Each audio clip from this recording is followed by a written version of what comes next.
تو یہ بھی حضور صلی اللہ علیہ وسلم نے فرمایا صحیح مسلم صحیح بخاری میں. یار کہتے ہیں صحیح مسلم بخاری تو بخار کے تو چڑھ گیا.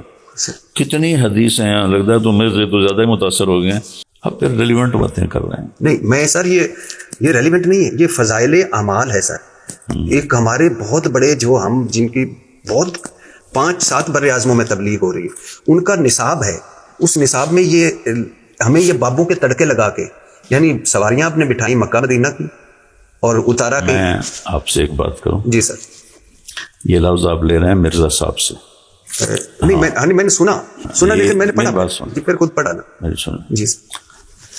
کسی کو حقارت سے بولنا, کسی کے بارے میں کسی کو حقیر سمجھنا, جی سر, اور خاص طور پر وہ لوگ جن کی ایک ہسٹری ہے ان کو اس طرح کہنا جو اس نے کر لیا باب تشیع کوئی نہیں, یہ بہت بڑی گمراہی ہے. معین الدین چشتی رحمۃ اللہ علیہ پاکستان میں انڈیا میں پہلی ہستی ہیں جنہوں نے اسلام کو متعارف کروایا. ہزاروں لوگ ان کے ہاتھوں مسلمان ہوئے. میری اپنی نسل کا پہلا بندہ ان کے ہاتھ مسلمان ہوا. اس کو وہ کہہ رہا ہے چشتی دجال. حضرت تھانوی رحمہ اللہ تعالیٰ ایک بہت بڑی علمی شخصیت ہے, ان کو کہہ رہا ہے تھانوی دجال. ابو بکر شبلی رحمۃ اللہ علیہ یہ نہاوند کی گورنری چھوڑ کر جنید بغدادی کے شاگرد بنے تھے, ان کو کہہ رہا ہے شبلی دجال. یہ زبان مت استعمال کیا کریں بابے, یہ سب اللہ کے نیک بندے تھے. یہ ٹرم آپ کی بہت غلط ہے. یہ اس نے بابے یہ اس نے گمراہی پھیلائی اور بہت بدتمیزی. دعوت دینے والا بدتمیز نہیں ہوتا, دعوت دینے والا بد اخلاق نہیں ہوتا. جس میں بد اخلاقی ہے, جس میں بدتمیزی ہے, وہ دین کا داعی نہیں ہے, کسی اور چیز کا داعی. نبی الاسلام نے تو ہمیں یہ تعلیم دی ہے کہ ہم نے کتاب و سنت کو فائنل اتھارٹی ماننا ہے, اور صرف ان بابوں کو ماننا ہے جو کتابوں کو مانتے ہیں. جو کتابوں کے غدار ہیں ان بابوں کی کوئی عزت نہیں ہوگی. مجھے بتائیں آپ کسی عالم کی, کسی بزرگ ہستی کی عزت کیوں کرتے ہیں؟ کہ یہ ہمیں اللہ رسول کے ساتھ جوڑے گا. ذاتی تو ہماری کو کسی کے ساتھ رشتہ داری نہیں ہوتی. مجھے بتائیں اگر وہ اللہ رسول کا غدار نکلا ہے, اب میں نے اس کی بزرگی کو کیا کرنا ہے؟ لہٰذا ہم صرف ان بابوں کو مانیں گے جو کتابوں کو مانیں گے. دیکھیں امام مسلم, امام بخاری, یہ کوئی ہمارے آباء و اجداد تو نہیں ہے, ہمارا تو ان سے کوئی رشتہ بھی نہیں بنتا. 1200 سال بعد ان کی اولاد نے اپنے ٹیبل کے اوپر کوئی ان کی کتابیں نہیں سجائی ہوئی ہیں, وہ تو پتہ نہیں کہاں ہوگی. ہم ان کی روحانی اولاد ہیں کہ ہم نے آج بھی انہیں احترام دیا ہوا ہے. ہم ان بزرگوں کے, ان بابوں کے ماننے والے ہیں جو کتابوں کے ماننے والے ہیں, اور جو کتابوں سے غداری کریں, جو اللہ رسول سے غداری کریں, تو ان کی عزت بھی فارغ, کیونکہ عزت ہم نے کی ہی اس بنیاد پہ تھی کہ یہ ہمیں کتاب و سنت سکھائیں گے. ہمیں اگر یہ کتاب و سنت کی بجائے اپنے بابوں کی جعلی تعلیمات, شرک کے اوپر مبنی گستاخانہ عقائد ہمیں سکھائیں گے نبی اسلام کی شان میں, اور اپنے بابوں کو بڑھائیں گے, تو سرکار پھر میں تو دسیا میں نے کوئی بابا نہیں چھٹنا. بالکل سیدھی سی بات ہے. یہ میرا پہلے دن سے مشن ہے. پہلے تو میں ڈھکے چھپے الفاظ میں کرتا تھا, اب کافی عرصے سے میں بالکل ننگی تلوار بن کے سامنے آیا ہوں. بالکل تمہارے بابوں سے اختلاف ہے جی, بابوں کو نہیں مانتا, نہیں مانتا, سیدھی سی بات ہے, کیونکہ تم بھی دوسروں کے بابوں کو نہیں مانتے, اور تمہارے بابوں نے رسول اللہ کے ساتھ غداری کی ہے, اس کا بدلہ ہم نے لینا ہے. بالکل کوئی لحاظ نہیں کرنا. یہ جو آیت پیش کر کے لوگوں کو گمراہ کرتے ہیں, لوگوں کے جھوٹے خداؤں کو گالی مت دو, وہ تمہارے سچے خدا کو لا علمی میں گالی دے گا. پہلی بات ہے, میں نے تو کبھی کسی بزرگ کو گالی نہیں دی ہے, یہ ایک دوسرے کو گالیاں دیتے ہیں, میں صرف ان کی کتابوں سے ان کی شکل دکھاتا ہوں. دوسری بات, یہ آیت کافروں کے بارے میں, غداروں کے بارے میں حضرت عمر کی تلوار ہے اور انجینئر کی زبان ہے. یہ مسلمانوں کے بارے میں نہیں ہے کہ مسلمانوں کا لبادہ اوڑھ کے کوئی بزرگ بابا اپنے نام کا کلمہ پڑھائے اور آپ ہمیں آیت پیش کریں کہ اس بابے کو آپ چشتی رسول اللہ پڑھانے پہ, یا اس کے ماننے والوں کو, یا یہ کتابیں چھاپنے والوں کو آپ نے کچھ نہیں کہنا, کیونکہ اللہ نے کہا کہ جو دوسرے مذہب کے خدا ہیں ان کو, یہ بارے مذہب میں یہ آگے دعویٰ کر رہا ہے, چاہے ہندو مر جائے کچھ نہیں کہیں گے, یہودی ہو کے مر جائے, کرسچن ہو کے مر جائے کچھ نہیں کہیں گے, کیونکہ ہمیں خطرہ نہیں ہوگا نا. جب تم مسلمانوں کا لبادہ اوڑھ کر لوگوں کو یہ کہو کہ قرآن و حدیث ڈائریکٹ پڑھو گے تو گمراہ ہو جاؤ گے, تو تم تو منافق ہو, تم تو غدار ہو, اور غداروں کی سزا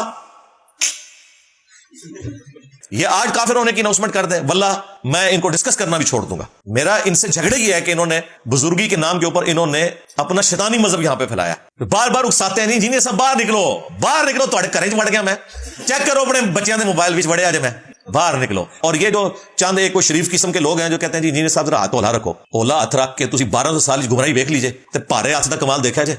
میرے نبی سا ہے ہی کوئی نہیں, تیرے بابے تے شے ہی کوئی نہیں. وہ کہتے ہیں چونکہ بابوں کی اتنی شان ہے لہذا ان بابوں کا احترام کرنا آپ کے اوپر لازمی ہے. ہم آپ کے بابوں کا اتنا ہی احترام کرتے ہیں جتنا آپ دوسروں کے بابوں کا احترام کرتے ہیں. اگر آپ نے ہم سے احترام کروانا ہے تو آپ رول ماڈل بنے نا, تو ہم احترام پوچھ لیتے ہیں. کروڑوں دیوبندی مولانا اشرف علی تھانوی صاحب کو حکیم الامت مانتے ہیں, بریلوی انہیں کیا کہتے ہیں؟ مسلمان بھی نہیں مانتے, کہتے ہیں تھانوی رسول اللہ کلمے کو انڈورس کیا ہوا ہے. اب بریلویوں کو کیا پتا تھا کہ چشتی رسول اللہ اور شبلی رسول اللہ ادھر بھی نکل آئے گا, وہ تو انجینئر صاحب نے آگے کٹا ہے نا. اسی طریقے سے کروڑوں بریلوی سب کانٹیننٹ کے احمد صاحب بریلوی صاحب کو مجدد مانتے ہیں. دیوبندی اور اہل حدیث کیا کہتے ہیں؟ وہ بھی کروڑوں میں ہے. دیوبندی تو, اہل حدیث تو چلے نہیں ہوں گے, وہ بھی کروڑوں میں ہے جو یہ کہہ رہے ہیں کہ تو مجدد دین بدعت ہے.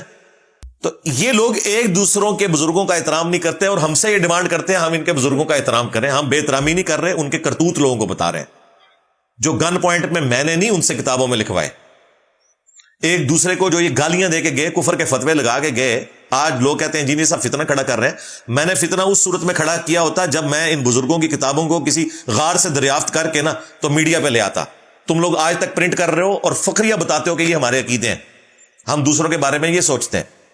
احمد صاحب بریلوی صاحب کی جو کتاب ہے احکام شریعت, خود باپا جانی کے مدرسۃ المدینہ سے, مکتبۃ المدینہ سے چھپ رہی ہے. اس میں اعلیٰ حضرت سے پوچھا گیا کہ یہ جو وہابی فرقے کے لوگ ہیں اور دوسرے فرقوں کے اور یہود و نصارہ, ان کے ذبیحہ کا شرعی حکم کیا ہے؟ تو اعلیٰ حضرت نے مدنی پھول ارشاد فرمائے. انہوں نے کہا کہ کوئی وہابی ہو, اور پھر بریکٹ کھولی, دیوبندی, اہل حدیث, قادیانی کافروں کو ان کے ساتھ ذکر کیا, یا نیچری ہوں, نیچر کے ماننے والے سر سید احمد خان کے, یہ سب کے سب لوگ اگر 1,00,000 دفعہ بھی اللہ کا نام لے کر ذبیحہ کریں تو ذبیحہ مردار رہے گا. البتہ یہود و نصارہ کا ذبیحہ حلال ہے. یعنی اعلیٰ حضرت کے نزدیک یہود و نصارہ بہتر ہیں کس سے؟ دیوبندیوں سے اور وہابیوں سے, شیعہ سے, قادیانیوں سے. ان کو یہ ساروں کو برابر وہ مانتے ہیں. پھر ملفوظات اعلیٰ حضرت میں اعلیٰ حضرت سے پوچھا گیا کہ کیا ہم کسی وہابی, دیوبندی, اہل حدیث امام کے پیچھے نماز پڑھ سکتے ہیں؟ اعلیٰ حضرت وہابی دونوں کو کہتے ہیں, دیوبندیوں کو بھی اور اہل حدیث کو بھی. لیکن دیوبندیوں کو گلابی وہابی کہا جاتا ہے, جو مکمل سرخ وہابی ہیں وہ دوسرے والے ہیں, اہل حدیث جو لال ہیں. تو ان کے پیچھے نماز پڑھ سکتے ہیں؟ تو انہوں نے سیدھا جواب دیا کہ ان کی نہ نماز ہے نہ جماعت ہے. یعنی وہ کہتے ہیں ان کی تو اپنی نماز نہیں ہوتی, آپ ان کے پیچھے کیوں پڑھیں گے؟ ان کی اپنی بھی نہیں ہوتی, کیونکہ انہوں نے کہا نہ ان کی نماز ہے نہ جماعت ہے. پوچھا گیا ان کی مسجد میں جا کے اپنی اکیلے سے پڑھ سکتے ہیں؟ تو اعلیٰ حضرت نے پھر اریاں قسم کا جواب دیا. انہوں نے کہا کفار کی مساجد مثل گھر کے ہیں. ڈائریکٹ کافر کا, یعنی جس طرح گھر میں مجبوراً نماز پڑھی جا سکتی ہے, ان کفار کی مساجد میں بھی آپ نماز پڑھ سکتے ہیں. یہاں ہمیں اعلیٰ حضرت سے ایک علمی اختلاف ہے کہ کفار کی مساجد نہیں ہوتی ہیں, کفار کی عبادت گاہیں ہوتی ہیں. اعلیٰ حضرت کو چاہیے تھا کہ وہابیوں کی مسجدوں کو وہ کفار کی مسجد نہ کہتے بلکہ کہتے کفار کی عبادت گاہیں. اور اس بات کے ساتھ بریلوی بھی ایگری کریں گے. یہ اعلیٰ حضرت سے ہی ہم نے ساری چلاکی سیکھی ہے اور اعلیٰ حضرت کی غلطی پکڑ لی ہے. کفار کی مسجد ہوتی ہی نہیں ہے, کفار کی تو عبادت گاہیں ہوتی ہیں. اس لیے دیکھیں قادیانیوں کو یہ مسجد نہیں لکھنے دیتے, ظاہر ہے ہمارے نزدیک وہ کافر ہیں, تو ہم کہتے ہیں کہ عبادت گاہیں, اسی لیے وہ بیت الحمد لکھتے ہیں, وہ مسجد نہیں لکھتے. یعنی حمد کرنے کی جگہ مسجد لکھنے کی ان کو پاکستان کے آئین میں اجازت نہیں ہے, 1973 میں, چونکہ انہیں کافر ڈکلیئر کیا گیا. اس طریقے سے اگر بریلویوں کی حکومت آ گئی نا, یہ اسلامی نظام والوں سن لو, حکومت آنی ہے بریلویوں کی, تعداد ان کی زیادہ ہے. پھر دیوبندیوں کو, اہل حدیث کو, شیعہ کو مسجد لکھنے کی اجازت نہیں ہوگی. تسی بھی پھر کیا لکھنا ہے؟ بیت الحمد ہی لکھیا کرو گے اپنی مسجدوں کے باہر. گل میری نوٹ کر لو. خیر بریلوی تو بہت ہارڈ لائنر ہے, وہ مسجدیں چھین لیں گے آپ سے, رہنے بھی نہیں دیں گے. ظاہر ہے جب یہ آپ کو کہیں کہ مسجد میں کوئی وہابی گھس جائے تو مسجد کو غسل دینا ضروری ہو جاتا ہے. یہ اعلیٰ حضرت نے خود لکھا ہے کہ میرے جو استاد تھے نا وہ اس مسجد کو غسل دلوایا کرتے تھے جہاں کوئی وہابی نماز پڑھنے کے لیے بھی آ جائے, اپنی نماز پڑھنے کے لیے بھی آ جائے.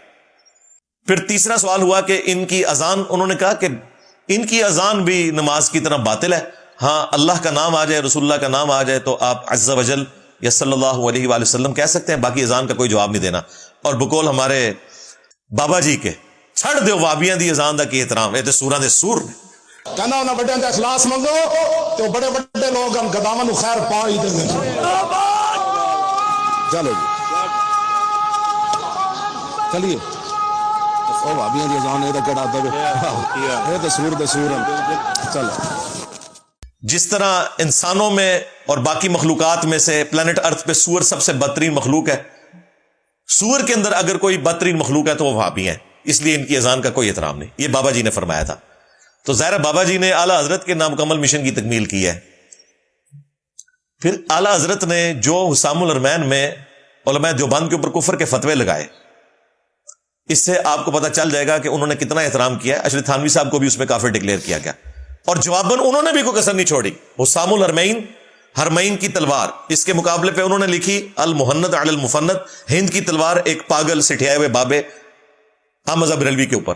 اور اس میں انہوں نے کہا کہ احمد بریلوی ان کی پوری جماعت ایک شیطانی لشکر ہے جو ہم پہ حملہ آور ہوا ہے علماء دیوبند رضی اللہ عنہم پر, جس طرح کے انبیاء پر شیاطین حملہ آور ہوتے تھے. 14ویں صدی کے مولویوں کو انہوں نے رضی اللہ عنہم کہا, اور بعد میں جا کے انہوں نے اسی کتاب میں لکھا کہ محمد بن عبد الوہاب کے جو ماننے والے وہابی اہل حدیث فرقے کے لوگ ہیں یہ خارجی ہیں.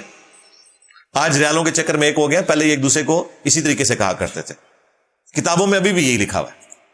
اور کتابیں پرنٹنگ ہونا بند نہیں ہوگی, یہ نہ سمجھیے گا کہ میں پرنٹ کروا کے بانٹ رہا ہوں. یہ فخریہ وہ ان کتابوں کو رکھتے ہیں, اپنے سلیبس کا حصہ بنائے ہوئے ہیں, اور لوگوں کو بتاتے ہیں کہ یہ ہمارے بزرگوں کی تعلیمات ہیں. لہٰذا یہ کہنا کہ بزرگوں کا احترام کریں, تو آپس میں تو آپ ایک دوسرے کا احترام یہ کرتے ہیں کہ ایک عام جاہل بریلوی بھی دیوبندیوں کے عالم کو کہتا ہے کہ یہ گستاخ رسول ہے, اور ایک عام دیوبندی بھی بریلویوں کے عالم کو کہتا ہے کہ یہ مشرک ہے. یہ ٹوٹل اوقات ہے تمہاری ڈگریوں کی, تمہارے احترام کی. لو سامو, وہ کہتے ہیں جی 90 لاکھ کو کلمہ پڑھایا تھا ہمارے بزرگوں نے سب کانٹیننٹ میں. ان کو یہ بھی شرم نہیں آتی کہ اگر اس زمانے میں 90 لاکھ لوگ سب کانٹیننٹ میں مسلمان ہوتے نا, تو آج مسلمانوں کی تعداد اس وقت جو تعداد ہے اس سے 3 گنا ہوتی.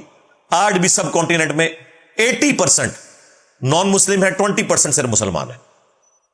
جھوٹ بولتے ہیں, جھوٹ کے پاؤں نہیں ہوتے. دوسری بات, آج سینکڑوں ہندوؤں کو کیمرے میں ڈاکٹر ذاکر نائک نے کلمہ پڑھایا, تو کیا بریلویوں نے ڈاکٹر ذاکر نائک کو سلطان الہند مان لیا؟ کہتے ہیں نہیں, کلمہ ضرور پڑھایا لیکن اس کے عقیدے صحیح نہیں ہے. اللہ تعالیٰ چاہے تو فاسق سے بھی دین کا کام لے سکتا ہے. یہ تو میں احتراماً کہہ رہا ہوں, یہ تو فاسق بھی نہیں مانتے, وہ تو کافر سمجھتے ہیں. محمد یوسف جو پہلے کرسچن تھے, مسلمان ہوئے پاکستانی کرکٹ ٹیم میں, جب وہ تبلیغی جماعت میں چلے گئے تو اس وقت بریلوی علماء نے کیمرے میں آ کے یہ بات کی تھی کہ کوئی فرق نہیں پڑا, ایک کفر سے دوسری کفر کی طرف چلا گیا وہ. ہاں, اور یہ ریئلٹی ہے, ظاہر ہے کافر سمجھتے ہیں, آپ کو بتا چکا ہوں والے, اور کتنے دوں. اگر آپ سمجھتے ہیں ایسا نہیں ہے تو سعید انور کو, محمد یوسف کو باپا جانی اجازت دیں نا کہ وہ اپنے مرکز میں آ کے نماز پڑھائیں, اور رائے ونڈ والے اجازت دیں کہ لیاس قادری آ کے رائے ونڈ میں نماز پڑھا کے بتا دیں. کبھی بھی نہیں ایسا ہوگا, ایویں لیپا پوتی کرتے ہیں. تو ڈاکٹر ذاکر نائک کو تو انہوں نے سلطان الہند نہیں مانا. کہتے ہیں جی وہ بخاری مسلم حدیث ہے, اللہ تعالیٰ فاسق سے بھی دین کا کام لے سکتا ہے. تو اگر کلمہ پڑھا دیا تو یہ تو کوئی دلیل نہیں کہ وہ ٹھیک ہو. شکر الحمدللہ, پہلے تو یہ دلیل ہوا کرتی تھی. ہمیں تو یہ اسی چیز کا کہتے ہیں نا, انجینئر صاحب جو ہیں وہ ڈائریکٹ کیسے مسلمان ہوئے ہیں, ہمارے بزرگوں نے کلمہ پڑھایا ہے. مجھے بتاؤ ڈاکٹر ذاکر نائک کے کلمہ پڑھانے کو تم کیوں نہیں مان رہے؟ اسے سلطان الہند کیوں نہیں کہہ رہے؟ اس نے تو کیمرے میں پڑھایا ہے, باقی لوگوں کا تو ریکارڈ جو ہے وہ ہو بھی سکتا ہے, نہیں بھی ہو سکتا, یہاں تو ڈیفینیٹ ہے. اور وہ غریب الوطنی کی زندگی گزار رہے ہیں حضرت ابراہیم علیہ السلام کی طرح. ان پہ مظالم ہوئے, انہیں اپنا ملک چھوڑنا پڑا, لیکن یہ کتنی نفرت کرتے ہیں. کہتے ہیں جی اس نے یزید کو رضی اللہ عنہ کہا, بالکل ہم بھی کہتے ہیں کہ اس نے غلط کیا, سب سے پہلے میں نے علمی رد کیا تھا اس کا. لیکن تمہارے بزرگوں نے تو اپنے ناموں کے کلمے پڑھائے ہوئے ہیں, چشتی رسول اللہ پارٹی, تھانوی رسول اللہ پارٹی, شبلی رسول اللہ پارٹی, اور کتنی گستاخانہ باتیں میں نے تمہارے بزرگوں کی ہائی لائٹ کی ہیں. جو آج تم کہہ رہے ہو کتابیں بدل گئی ہیں, وہ بھی میں نے تمہارا پوسٹ مارٹم کیا, کتابیں کوئی نہیں بدلی ہیں, تمہارے پرانے بزرگ بھی دفاع کرتے رہے. میں نے اعلیٰ حضرت سے ثابت کیا کہ انہوں نے سبا سنابل کی تعریف کی ہے فتاوی رضویہ میں, اور کہا رسول اللہ کی بارگاہ میں مقبول ہے, اس میں بھی چشتی رسول اللہ نکل آیا. اگر اعلیٰ حضرت کو پتا تھا کہ اس میں چشتی رسول اللہ لکھا ہے تو اعلیٰ حضرت فارغ, اور اگر نہیں پتا تھا ان کی بزرگی فارغ کہ انہیں پتہ نہیں چلا, ایسی کتاب کو نبی علیہ السلام کی بارگاہ میں مقبول کہہ رہے ہیں کہ جس میں چشتی رسول اللہ لکھا ہوا ہے. پیر میر علی شاہ صاحب نے چشتی رسول اللہ کا دفاع کیا ہے تحقیق الحق فی کلمت الحق کے اندر, ان کو نہیں خیال آیا. 1937 میں پیر میر علی شاہ صاحب فوت ہوئے ہیں, اور 1921 میں اعلیٰ حضرت فوت ہوئے ہیں. 1945 میں اشرف تھانوی صاحب فوت ہوئے ہیں, انہوں نے السنت الجلیہ فی الچشتیۃ العلیہ میں چشتی رسول اللہ کا دفاع کیا ہوا ہے, جس کا میں نے پوسٹ مارٹم کیا تھا. اور تمہارے 100 سال پہلے کے بزرگ تو سارے ان چیزوں کو صحیح مانتے تھے. اب مفتی منیر صاحب کہہ رہے ہیں کتابیں بدل گئی ہیں. 100 سال پہلے تک تو نہیں بدلی ہوئی تھی, الٹا دفاع ہو رہا تھا, اور کتابیں نہیں بدلیاں, اور ڈر گئے جو انجینئر کو مولوی صاحب ہے ہی کوئی نہیں, تیرے بابے تھے شاہ ہی کوئی نہیں, ڈر گئے جے. اے گل ہوئی ہے اصل وچ. تو 90 لاکھ کو کلمہ پڑھایا. بھائی اللہ کے بندو، یہ دلیل پھر تم باقیوں کے لیے بھی مانو. اگر باقیوں کے لیے نہیں مانتے پھر اپنے بابوں کے لیے بھی بزرگی اپنے پاس ہی رکھو. قرآن میں اللہ تعالیٰ فرمایا تھا نا، یا ایھا الذین آمنوا اطیعوا اللہ واطیعوا الرسول واولی الامر منکم. اطاعت کرو اللہ کی، اطاعت کرو اس کے رسول کی اور اپنے حکمران کی. لیکن ساتھ ہی کہا فَإِن تَنَازَعْتُمْ فِي شَيْءٍ فَرُدُّوهُ إِلَى اللَّهِ وَالرَّسُولِ. اگر حکمران سے بھی، اولو الامر سے بھی جھگڑا ہو تو پھر معاملے کو پلٹانا ہے تم نے اللہ اور اس کے رسول کی طرف. اگر تم اللہ پر اور آخرت کے دن کے اوپر ایمان رکھتے ہو، اسی کا انجام اچھا ہونے والا ہے اور اسی میں تمہارے لیے بہتری ہے کہ کتاب و سنت کی طرف معاملے کو پلٹاؤ. اس لیے دیکھ لیں صحیح مسلم میں جو حجۃ الوداع کی حدیث ہے، اس میں نبی علیہ السلام نے فرمایا میں اپنے بعد تم میں وہ چیز چھوڑ کر جا رہا ہوں جسے مضبوطی سے پکڑ لوگے کبھی گمراہ نہیں ہوگے، وہ اللہ کی کتاب ہے. مسلم میں صرف کتاب اللہ کا ذکر ہے. المستدرک للحاکم میں ساتھ سنت کا بھی ذکر ہے، اور سنت کو ماننا کتاب اللہ کو ماننا ہے. من یطیع الرسول فقد اطاع اللہ. جس نے رسول کی اطاعت کی اس نے اللہ کی اطاعت کی. اب نبی علیہ السلام حجۃ الوداع پہ یہ بھی کہہ سکتے تھے کہ میں اتنے زیادہ بابے چھوڑ کے جا رہا ہوں. اوریجنل بابے تھے، وہ ایک نمبر بابے، جعلی بابے نہیں. لیکن حضور کو پتا تھا میں یہ بابے چھوڑ بھی جاؤں تو میں تو دنیا سے جا رہا ہوں، تو انہوں نے بھی تو نہیں رہنا ہمیشہ. آج آخری بابے کو گئے ہوئے بھی 1300 سال سے زیادہ ہو چکے ہیں. آخری بابا کون سے گئے؟ ابو طفیل عامر بن واصلہ، آخری صحابی 110 ہجری میں فوت ہوئے. آج 1445 ہجری اینڈ ہونے والا ہے. 110 ہجری میں آخری صحابی فوت ہو چکے ہیں. حضور کو پتا تھا کہ سب نے فوت ہو جانا ہے، لہذا میں وہ چیز چھوڑوں جسے موت نہ آئے، کتاب اللہ اور سنت. پھر غدیر خم پہ صحیح مسلم میں اوپر تلے 4 حدیث. اے لوگو آگاہ ہو جاؤ، میں بھی ایک انسان ہوں. قریب ہے کہ اللہ کا قاصد یعنی موت کا فرشتہ میرے پاس آئے اور میں اس کی دعوت کو قبول کر لوں. میں اپنے بعد تم میں 2 بھاری چیزیں چھوڑ کے جا رہا ہوں. ان میں سے پہلی چیز اللہ کی کتاب ہے. اس میں ہدایت ہے، اس میں نور ہے. تم اللہ کی کتاب کو پکڑو، اپنا تعلق اس کے ساتھ مضبوط کرو. اللہ کی کتاب اللہ کی رسی ہے. وَاعْتَصِمُوا بِحَبْلِ اللَّهِ جَمِيعًا وَلَا تَفَرَّقُوا. یہ ہے اللہ کی رسی. جو اللہ کی کتاب کو پکڑے گا وہ ہدایت پہ ہوگا، جو چھوڑ دے گا گمراہ ہو جائے گا. اور پھر حضور کافی دیر تک اللہ کی کتاب پہ ترغیب دلاتے رہے اور فرمایا دوسری بھاری چیز میرے اہل البیت ہیں. میں اپنے اہل البیت کے معاملے میں تمہیں اللہ کا خوف دلاتا ہوں. میں اپنے اہل البیت کے معاملے میں تمہیں اللہ کا خوف دلاتا ہوں. میں اپنے اہل البیت کے معاملے میں تمہیں اللہ کا خوف دلاتا ہوں. 3 دفعہ فرمایا کہ میرے بعد ان کے ساتھ حسن سلوک کرنا. یہ الگ بات ہے کہ امت بالکل الٹ چلی، نہ قرآن کو پکڑا نہ اہل بیت کو زندہ چھوڑا. قرآن کو چھوڑ دیا، اہل بیت کو قتل کر دیا، والعیاذ باللہ تعالی. ہمارا یہ پلیٹ فارم غدیر خم پہ ہے، اور غدیر خم کا خطبہ حجۃ الوداع کے بھی بعد ہے. 2.5 مہینے پہلے ہے، حج سے جب واپس آ رہے تھے نبی اسلام مدینہ شریف، راستے میں دیا. اس لیے آپ دیکھیں توحید پہ ہماری 0 ٹالرنس ہے، قرآن کو پکڑا ہوا مضبوطی سے. اہل البیت کے دشمنوں کے بارے میں ہم ننگی تلوار ہیں، کیونکہ اہل بیت کے معاملے میں تمہیں اللہ کا خوف دلاتا ہوں. اس زمانے میں ہوتے تلوار لے کر اہل البیت کا دفاع کرتے، آج اپنی زبان سے کریں گے. دیکھیں اس زبان نے اہل بیت کا وہ دفاع کیا ہے کہ لوگوں کی تلواریں بھی نہیں کر سکی، لوگوں کی گالیاں بھی نہیں کر سکی. انہوں نے گالیاں دے کے زندہ رکھا، ہم نے رضی اللہ عنہ کہہ کے بنو امیہ کو ختم کر دیا، علمی موت سلا دیا، حکمت کے ساتھ آسان طریقے سے بات پہنچائی. الحمدللہ. آخر میں اپنی گفتگو کو کنکلوڈ کروں گا اس حدیث پہ جو بخاری اور مسلم دونوں میں ہے. بخاری میں موقوفاً ہے، مسلم شریف میں 2005 نمبر مرفوع ہے یہ روایت. نبی علیہ السلام جب کبھی بھی کوئی بھی تقریر کرتے، خطبہ دیتے، مسلم شریف کے الفاظ ہیں، نبی علیہ السلام کی آواز بلند ہو جاتی، آنکھیں سرخ ہو جاتی اور غصے میں اضافہ ہو جاتا جیسے کوئی جرنیل اپنی فوج کو تیار کر رہا ہے. اور اس کے بعد آپ فرماتے ہیں میں اور قیامت اس طرح ساتھ بھیجے گئے ہیں جس طرح کہ یہ 2 انگلیاں. اور پھر آپ کہتے اما بعد فإن خیر الحدیث کتاب اللہ. آگاہ ہو جاؤ اس کے بعد کہ سب سے بہترین کلام اللہ کی کتاب ہے. وخیر الہدی ہدی محمد صلی اللہ علیہ وآلہ وسلم. اور سب سے ہدایت یافتہ راستہ محمد صلی اللہ علیہ وآلہ وسلم کا ہے. وشر الامور محدثاتها. اور بدترین کام وہ ہیں جو خود سے داخل کر دیے جائیں نبی علیہ السلام کو چھوڑ کر. وکل محدثۃ بدعہ. یہ تمام نئے کام بدعتیں ہیں. وکل بدعۃ ضلالہ وکل ضلالۃ فی النار. یہ تمام بدعتیں گمراہیاں ہیں اور تمام گمراہیاں جہنم میں لے جانے والی ہیں. یہ جہنم کے جو الفاظ ہیں وہ اسی حدیث میں سنن نسائی میں ہے، باقی سارے الفاظ صحیح مسلم کے اندر موجود ہیں اور بخاری میں موقوفاً ابن مسعود سے بھی ہیں. تو نبی علیہ السلام نے تو ہمیں یہ تعلیم دی ہے کہ ہم نے کتاب و سنت کو فائنل اتھارٹی ماننا ہے، اور صرف ان بابوں کو ماننا ہے جو کتابوں کو مانتے ہیں. جو کتابوں کے غدار ہیں ان بابوں کی کوئی عزت نہیں ہوگی. مجھے بتائیں آپ کسی عالم کی، کسی بزرگ ہستی کی عزت کیوں کرتے ہیں؟ کہ یہ ہمیں اللہ رسول کے ساتھ جوڑے گا. ذاتی تو ہماری کو کسی کے ساتھ رشتہ داری نہیں ہوتی، مجھے بتائیں اگر وہ اللہ رسول کا غدار نکل آئے, اب میں نے اس کی بزرگی کو کیا کرنا ہے؟ لہٰذا ہم صرف ان بابوں کو مانیں گے جو کتابوں کو مانیں گے. دیکھیں امام مسلم, امام بخاری, یہ کوئی ہمارے آباء و اجداد تو نہیں ہے, ہمارا تو ان سے کوئی رشتہ بھی نہیں بنتا. 1200 سال بعد ان کی اولاد نے اپنے ٹیبل کے اوپر کوئی ان کی کتابیں نہیں سجائی ہوئی ہیں, وہ تو پتہ نہیں کہاں ہوگی. ہم ان کی روحانی اولاد ہیں کہ ہم نے آج بھی انہیں احترام دیا ہوا ہے. ہم ان بزرگوں کے, ان بابوں کے ماننے والے ہیں جو کتابوں کے ماننے والے ہیں, اور جو کتابوں سے غداری کریں, جو اللہ رسول سے غداری کریں, تو ان کی عزت بھی فارغ, کیونکہ عزت ہم نے کی ہی اس بنیاد پہ تھی کہ یہ ہمیں کتاب و سنت سکھائیں گے. ہمیں اگر یہ کتاب و سنت کی بجائے اپنے بابوں کی جعلی تعلیمات, شرک کے اوپر مبنی گستاخانہ عقائد ہمیں سکھائیں گے نبی اسلام کی شان میں, اور اپنے بابوں کو بڑھائیں گے, تو سرکار پھر میں تو تم دسیا, میں دیکھو بابا نہیں یہ چھٹنا.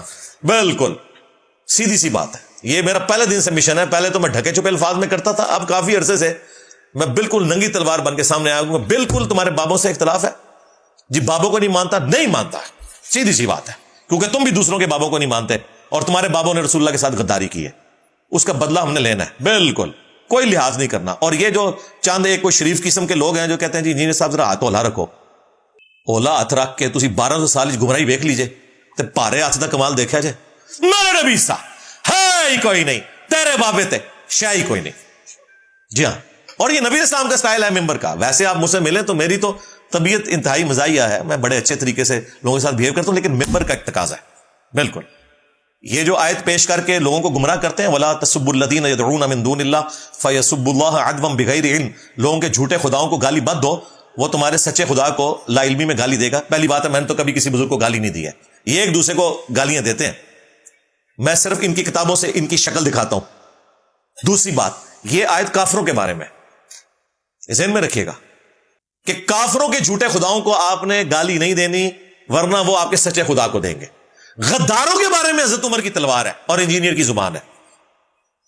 یہ مسلمانوں کے بارے میں نہیں ہے کہ مسلمانوں کا لبادہ اوڑھ کے کوئی بزرگ بابا اپنے نام کا کلمہ پڑھائے اور آپ ہمیں آیت پیش کریں کہ اس بابے کو آپ چشتی رسول اللہ پڑھانے پہ, یا اس کے ماننے والوں کو, یا یہ کتابیں چھاپنے والوں کو آپ نے کچھ نہیں کہنا, کیونکہ اللہ نے کہا کہ جو دوسرے مذہب کے خدا ہیں ان کو, یہ ہمارے مذہب میں یہ آگے دعویٰ کر رہا ہے, جائے ہندو مر جائے کچھ نہیں کہیں گے, یہودی ہو کے مر جائے, کرسچن ہو کے مر جائے کچھ نہیں کہیں گے, کیونکہ ہمیں خطرہ نہیں ہوگا نا. جب تم مسلمانوں کا لبادہ اوڑھ کر لوگوں کو یہ کہو کہ قرآن و حدیث ڈائریکٹ پڑھو گے تو گمراہ ہو جاؤ گے, تو تم تو منافق ہو, تم تو غدار ہو, اور غداروں کی سزا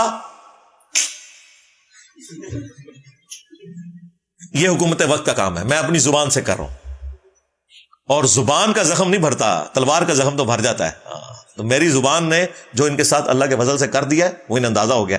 لہٰذا یہ ہمیں آپ درس نہ دیں. پاکستان کا کوئی فوجی غداری کرے گا سیدھا تختہ دار پہ پہنچے گا. ہاں انڈین فوجی آگے پاکستان کے اندر کوئی کام کرے گا تو وہ پھر عدالت کے سارے معاملات ہوں گے, پھر آپ اسے جنیوا کنونشن جو UN کا ہے اس کے تحت قیدیوں کے حقوق بھی ہوں گے. نہیں, غداروں کے لیے نہیں ہوں گے. نان مسلم کے ساتھ ہمارا ایٹیچیوڈ ڈفرنٹ ہوگا, مسلمانوں کے ساتھ ایٹیچیوڈ ڈفرنٹ ہوگا, کیونکہ وہ اسلام کا لبادہ اوڑھ کر اسلام کی پیٹھ میں چھرا گھونپ رہے ہیں. ان کے ساتھ آپ وہ سلوک کریں گے جس کے وہ حقدار ہیں. یہ ذہن میں رکھیے گا. یہ آج کافر ہونے کی اناؤنسمنٹ کر دیں, واللہ میں ان کو ڈسکس کرنا بھی چھوڑ دوں گا. میرا ان سے جھگڑے یہ ہے کہ انہوں نے قرآن و سنت کا لبادہ اوڑھ کر لوگوں کو کہا قرآن و حدیث ڈائریکٹ نہ پڑھنا, تم گمراہ ہو جاؤ گے. بزرگی کے نام کے اوپر انہوں نے اپنا شیطانی مذہب یہاں پہ پھیلایا. تو زیرو ٹالرنس ہے, بالکل کسی کو برا لگے. خیر اب تو برا لگتا ہی نہیں ہے. ایک وہ زمانہ تھا ہماری ویڈیوز کے نیچے اتنے نیگیٹو کامنٹس ہوا کرتے تھے, آج ان بزرگوں کی میمز بن رہی ہیں. ہاں چاند ایک جو ان کے بڑے ہیں وہ بے شک چیختے رہ گئے, وہ پہ گیا جو تھوڑے بزرگوں نو پہ گیا جے, ہاں اوے پہ گیا جے تھوڑے پیواں پیراں نو سر نکلو باہر. اسی پھر بھی نوکری ادا کردے پئے, اسی پھر بھی نوکری ادا کردے پئے. اوے مرزے دیکھ رہا تھوڑے پیو نے کرنیاں نے, نکلو باہر. پہ نہیں گیا, وہ تھوڑے بزرگوں نو کھا گیا وا میں. ہاں پہنے کی گل ہی کوئی نہیں رہی, وہ تو پرانی گل ہوگی. کھا پی گیا جے, میں تو ڈکار بھی مار بیٹھا جے ہوں. ہاں پہ گیا جے, بار بار اکساتے ہیں نہیں جی سب باہر نکلو, باہر نکلو, تھوڑے گھریں چ وڑ گیا میں. چیک کرو اپنے بچیاں دے موبائل وچ وڑیا جے میں. باہر نکلو, باہر نکلنے کی کیا ضرورت ہے؟ آج کے دور میں کوئی باہر نکلے گا میرے بھائی؟ یہ بیوقوفی ہے باہر نکلنا. آج تو جنگ میں جرنیل بھی باہر نہیں نکلتا, وہ اے سی والے کمرے میں بیٹھ کے ساری پلاننگ کرتا ہے اور اڑا کے رکھ دیتا ہے اپنے مخالفین کو. یہ تو دور بدل چکا. تو یہ اپنے پرانے اسی دور کے اندر ہے. لیکن انشاءاللہ اس دعوت حق نے جو رسول اللہ صلی اللہ علیہ وآلہ وسلم کی ختم نبوت کی برکت سے رنگ جمانا تھا وہ الحمدللہ جمایا ہے، اور دن بدن رسول اللہ صلی اللہ علیہ وآلہ وسلم کی مبارک دعوت پھیل رہی ہے الحمدللہ. صلو علی محمد وآل محمد، اللہم صلی علی محمد وعلی آل محمد واصحاب محمد وازواج محمد وامت محمد اجمعین الی یوم الدین، آمین.